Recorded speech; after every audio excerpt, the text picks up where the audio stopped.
परमेश्वर की नाम की महिमा हो। आज हम बाइबल में से उसकी प्रथम पुस्तक उत्पत्ति का 17वां अध्याय पढ़ेंगे।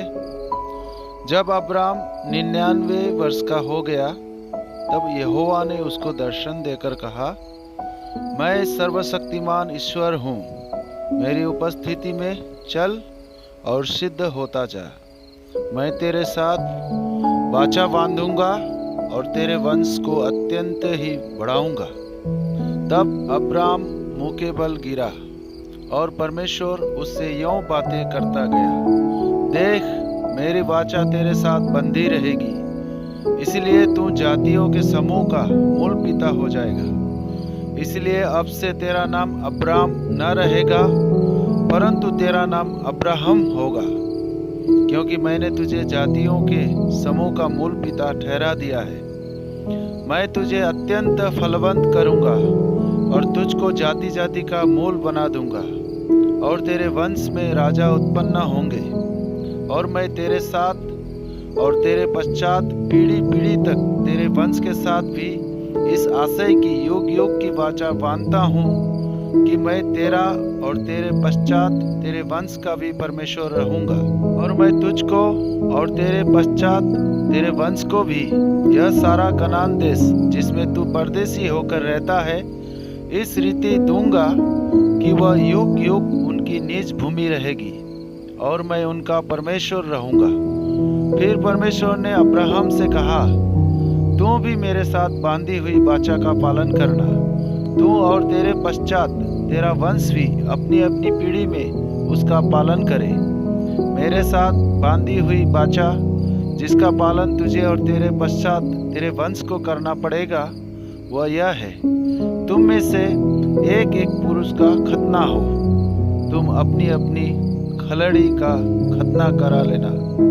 जो वाचा मेरे और तुम्हारे बीच में है उसका यही चिन्ह होगा। पीढ़ी पीढ़ी में केवल तेरे वंश ही के लोग नहीं, पर जो तेरे घर में उत्पन्न हुआ हो अथवा परदेशियों से रुपा देकर मोल लिया जाए, ऐसे सब पुरुष भी जब 8 दिन के हो जाए तब उनका खतना किया जाए। जो तेरे घर में उत्पन्न हो अथवा तेरे रुपये से मोल लिया जाए उसका खतना अवश्य ही किया जाए। इस प्रकार मेरी वाचा जिसका चिन्ह तुम्हारी देह में होगा वह युग युग रहेगी। जो पुरुष खतना रहित रहे अर्थात जिसकी खलड़ी का खतना न हो वह प्राणी अपने लोगों में से नष्ट किया जाए, क्योंकि उसने मेरे साथ बांधी हुई वाचा को तोड़ दिया।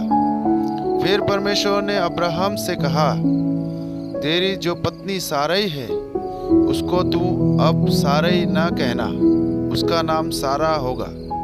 मैं उसको आशीष दूंगा और तुझको उसके द्वारा एक पुत्र दूंगा, और मैं उसको ऐसी आशीष दूंगा कि वह जाति जाति की मूल माता हो जाएगी, और उसके वंश में राज्य राज्य के राजा उत्पन्न होंगे।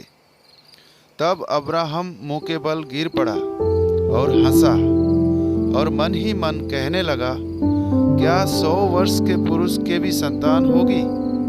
और क्या सारा जो 90 वर्ष की है पुत्र जनेगी? और अब्राहम ने परमेश्वर से कहा, इस्माइल तेरी दृष्टि में बना रहे, यही बहुत है। तब परमेश्वर ने कहा, निश्चय तेरी पत्नी सारा के तुझसे एक पुत्र उत्पन्न होगा, और तू उसका नाम इसहाक रखना, और मैं उसके साथ ऐसी वाचा बांधूंगा जो उसके पश्चात उसके वंश के लिए युग युग की वाचा होगी। इस्माइल के विषय में भी मैंने तेरी सुनी है, मैं उसको भी आशीष दूंगा और उसे फलवंत करूंगा और अत्यंत ही बढ़ा दूंगा। उससे 12 प्रधान उत्पन्न होंगे, और मैं उससे एक बड़ी जाति बनाऊंगा। परंतु मैं अपनी वाचा इसहाक ही के साथ बांधूंगा, जो सारा से अगले वर्ष के इसी नियुक्त समय में उत्पन्न होगा। तब परमेश्वर ने अब्राहम से बातें करनी बंद की और उसके पास से ऊपर चढ़ गया। तब अब्राहम ने अपने पुत्र इस्माइल को लिया, और उसके घर में जितने उत्पन्न हुए थे और जितने उसके रुपये से मोल लिए गए थे अर्थात उसके घर में जितने पुरुष थे उन सबों को लेके उसी दिन परमेश्वर के वचन के अनुसार उनकी खलड़ी का खतना किया। जब अब्राहम की खलड़ी का खतना हुआ तब वह 99 वर्ष का था, और जब उसके पुत्र इस्माइल की खलड़ी का खतना हुआ तब वह 13 वर्ष का था। अब्राहम और उसके पुत्र इस्माइल दोनों का खतना एक ही दिन हुआ, और उसके घर में जितने पुरुष थे जो घर में उत्पन्न हुए तथा जो परदेशियों के हाथ से मोल लिए गए थे, सबका खतना उसके साथ ही हुआ। Praise the Lord.